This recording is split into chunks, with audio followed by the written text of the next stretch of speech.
see here. Let's see here. Where were we?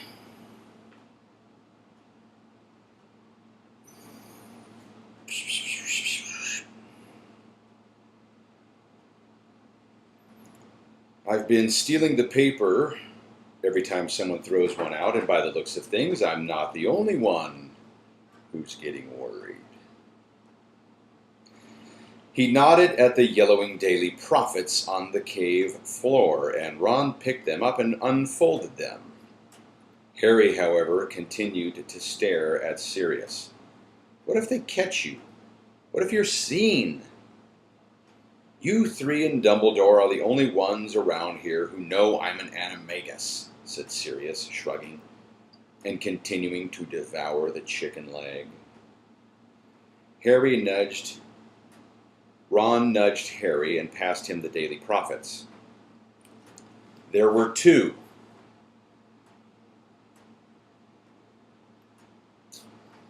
The first bore the headline, Mystery Illness of Bartimus Crouch.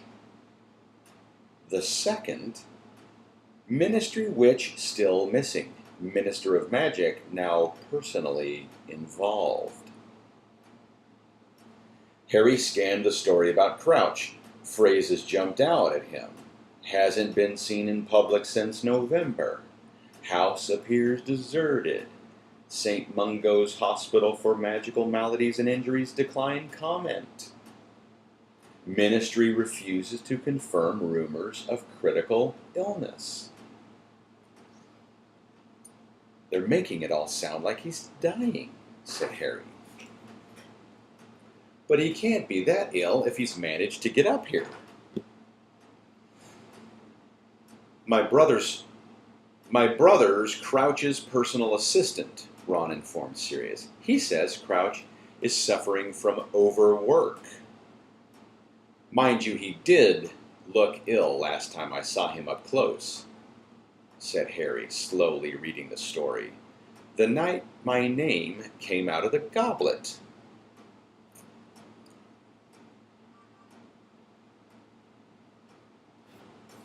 Getting his comeuppance for sacking Winky, isn't he? Said Hermione, an edge to her voice. She was stroking Buckbeak, who was crunching up Sirius's chicken bones. I bet he wishes he hadn't done it now. Bet he feels the difference now she's not there to look after him. Hermione's obsessed with house elves, Ron muttered to Sirius, casting Hermione a dark look. Sirius, however, looked interested. Crouch sacked his house elf? Yeah, at the Quidditch World Cup, said Harry. And he launched into the story of the Dark Mark's appearance and Winky being found with Harry's wand clutched in her hand and Mr. Crouch's fury. When Harry had finished, Sirius was on his feet again and had started pacing up and down the cave. Let me get this straight, he said after a while, brandishing a fresh chicken leg. You first saw the elf in the top box. She was saving Crouch's seat, right? Right, said Harry, Ron, and Hermione together. But Crouch didn't turn up for the match? No, said Harry. I think he said he's been too busy. Sirius paced all around the cave in silence, and then he said, Harry, did you check your pockets for your wand after you'd left the top box? Harry thought hard. No, he said finally. I didn't need to use it before we got in the forest. And then I put my hand in my pocket, and all that was there were my omnioculars. He stared at Sirius. Are you saying whoever conjured the Dark Mark stole my wand in the top box? It's possible, said Sirius. Winky didn't steal that wand, Hermione insisted. The elf wasn't the only one in that box, said Sirius, his brow furrowed as he continued to pace. Who else was sitting behind you? Loads of people, said Harry. Some Bulgarian ministers, Cornelius Fudge, the Malfoys. The Malfoys, said Ron suddenly. so loudly that his voice echoed all around the cave, and Buckbeak started nervously. I bet it was Lucius Malfoy. Anyone else? Said Sirius. No one, said Harry. Yes, there was. There was Ludo Bagman, Hermione reminded him. Oh, yeah. I don't know anything about Bagman except that he used to be beater for the Wimborne Wasps, said Sirius, still pacing. What's he like? He's okay, said Harry. He keeps offering to help me with the Triwizard Tournament. Does he now? Said Sirius, frowning more deeply. I wonder why he'd do that.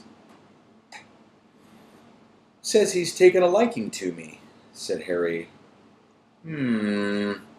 Said Sirius, looking thoughtful. We saw him in the forest just before the mark appeared, Hermione told Sirius. Remember? She said to Harry and Ron. Yeah, but he didn't stay in the forest, did he? Said Ron. The moment we told him about the riot, he went off to the campsite. How do you know? Hermione shot back. How do you know where he disapparated to? Come off it, said Ron incredulously. Are you saying you reckon Ludo Bagman conjured the dark mark? It's more likely he did it than Winky, said Hermione stubbornly. Told you, said Ron, looking meaningfully at Sirius. Told you she's obsessed with Hal. But Sirius held up a hand to silence Ron. When the dark mark had been conjured and the elf had been discovered holding Harry's wand, what did Crouch do? Went to look in the bushes, said Harry. But there wasn't anyone else there. Of course, Sirius muttered, pacing up and down. Of course he'd want to pin it on anyone but his own elf, and then he sacked her? Yes, said Hermione in a heated voice. He sacked her just because she hadn't stayed in her tent and let herself get trampled. Hermione, will you give it a rest with the elf? Said Ron. Sirius shook his head and said, She's got the measure of Crouch better than you have, Ron. If you want to know what a man's like, take a look at how he treats his inferiors, not his equals.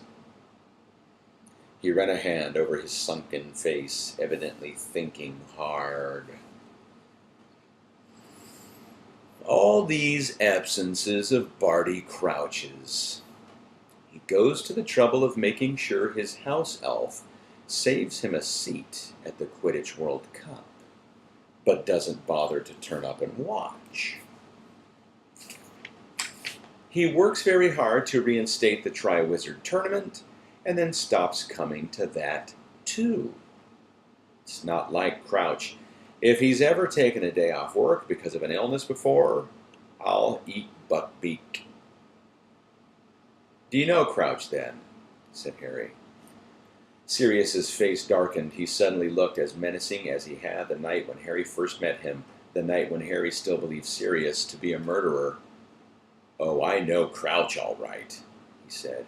He was the one who gave the order for me to be sent to Azkaban. Without a trial. What? Said Ron and Hermione together. You're kidding, said Harry.